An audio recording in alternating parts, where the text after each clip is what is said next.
President Abraham Lincoln concluded that an attack on a smaller Confederate force at Bull Run would be worth trying. If successful, the victory would show the superiority of Union arms and might eventually lead to the capture of Richmond. On July 21, 1861, the Union and Confederate forces met. A Union victory was thought to be for sure, as evident when spectators showed up. The Confederates won as Stonewall Jackson held his line of Confederate soldiers until reinforcements arrived. In 1861, General George B. McClellan was given command of the Army of the Potomac. Starting the Peninsula Campaign, McClellan's army launched a waterborne attack in the spring of 1862 and captured Yorktown. He came within sight of Richmond and attacked Stonewall Jackson.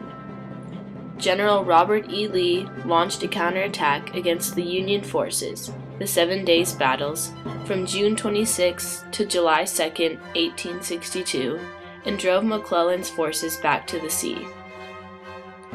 The Northern military plan had 6 components. 1. Slowly suffocate the South by blockading its coasts. 2. Liberate the slaves and undermine the very economic foundation of the South. 3. Cut the Confederacy in half by seizing control of the Mississippi River. 4. Dismember the Confederacy by sending troops through Georgia and the Carolinas. 5. Capture its capital at Richmond. And 6. Try everywhere to engage the enemy's main strength and grind it into submission. The War at Sea.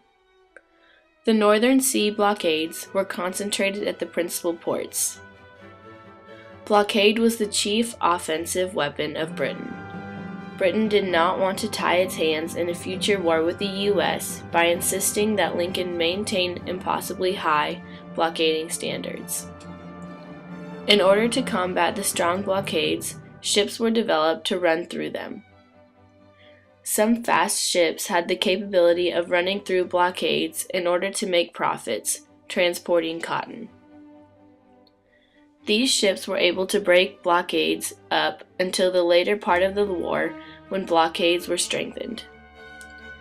In 1862, the Confederates created the Merrimac, renamed the Virginia. It was an old U.S. wooden ship that was plated with a metal armor.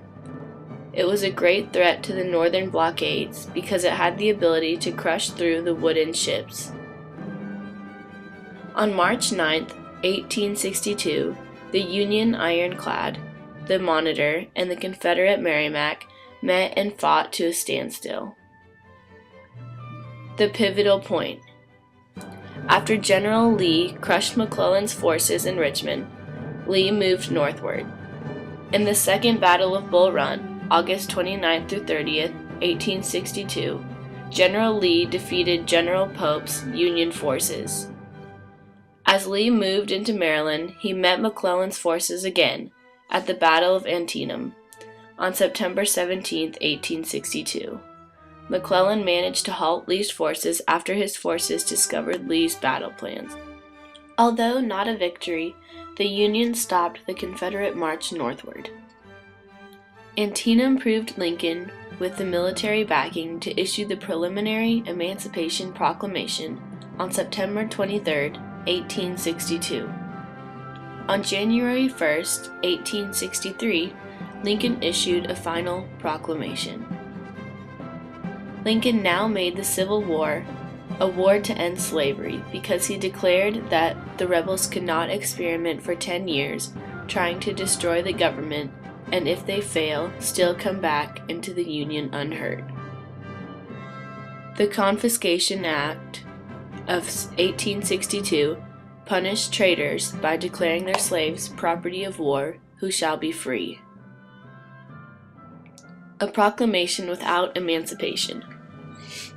The Emancipation Proclamation called for the freeing of all slaves in Confederate territory, except in locations where the Union had mostly regained control.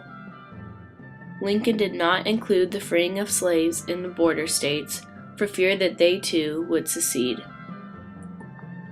The proclamation fundamentally changed the nature of the war because it effectively removed any chance of a negotiated settlement between the North and the South.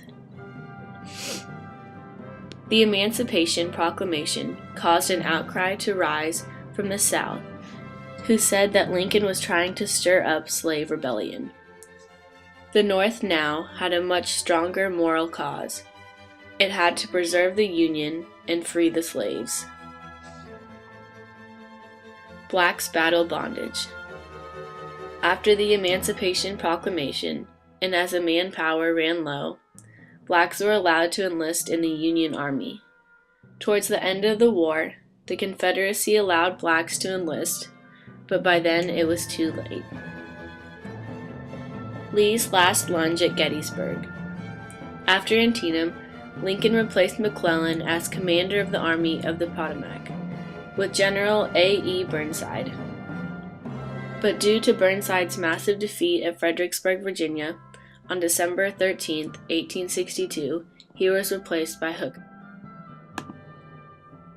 During the Battle of Chancellorsville, Virginia, on May 2nd through 4th, 1863, Hooker was badly beaten, but not before Jackson was mortally wounded. Hooker was replaced by General George G. Meade.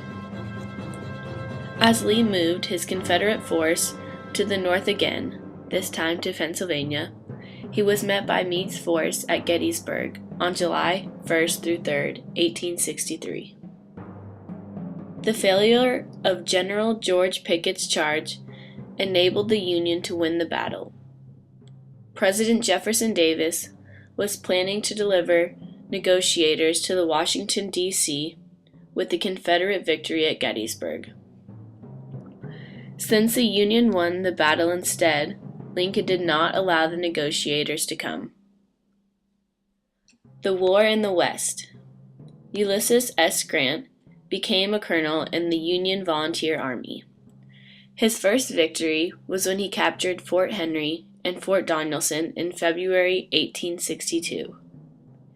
He then moved to capture the junction of the main Confederate North-South and East-West railroads in the Mississippi Valley at Corinth. His plan was foiled when he was defeated by a Confederate force at the Battle of Shiloh on April 6-7, 1862. General Grant was given command of the Union forces attacking Vicksburg. The city fell and surrendered on July 4, 1863.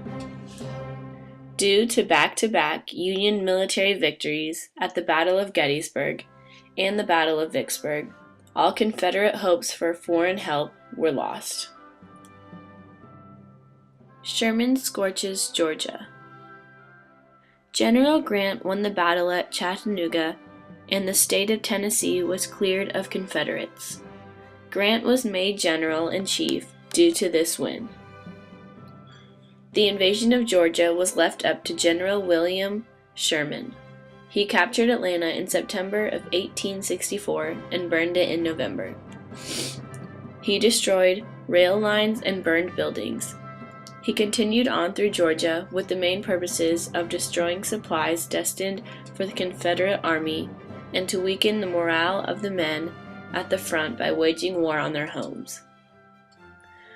Sherman captured Savannah on December 22, 1864. He moved up through South Carolina, capturing and burning Columbia on February 17, 1865. The politics of war. Critics in President Lincoln's own party were led by Secretary of Treasury, Salmon Chase.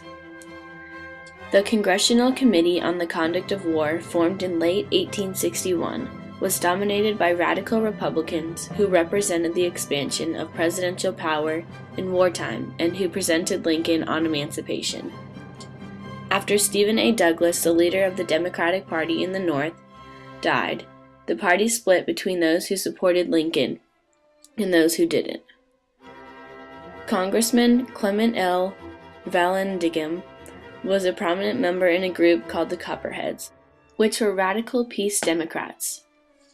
He was banished from the North to the South by Lincoln, but he later returned after the war had ended. The election of 1864. Fearing defeat, the Republicans joined with the War Democrats to form the Union Party in the election of 1864. Lincoln's running mate was Andrew Johnson, a local War Democrat. The Democrats, including the Copperheads, nominated General McClellan as their presidential candidate. The Northern Democrats lost the election of 1864. This was one of the most crushing losses suffered by the South. The removal of Lincoln was the last hope for a Confederate victory. Grant outlasts Lee. President Lincoln chose General Grant to lead the assault on the Confederate capital of Richmond. Grant had 100,000 men and engaged Lee in a series of battles in the Wilderness of Virginia, Wilderness Campaign. On June 3, 1864, Grant ordered the frontal assault on Cold Harbor. Thousands of Union soldiers were killed within a matter of minutes, but Grant's strategy of losing 2 men and killing 1 Confederate worked. He captured Richmond and cornered Lee. On April 9, 1865, Lee was forced to surrender the Army of Northern Virginia, a significant portion of the Confederate Army, at Appomattox Courthouse in Virginia, effectively ending the Civil War. On April 14, 1865, President Lincoln was shot and killed at Ford's Theater by John Booth. Andrew Johnson took over as president. The aftermath of the nightmare. The Civil War claimed over 600,000 lives and cost over $15 billion.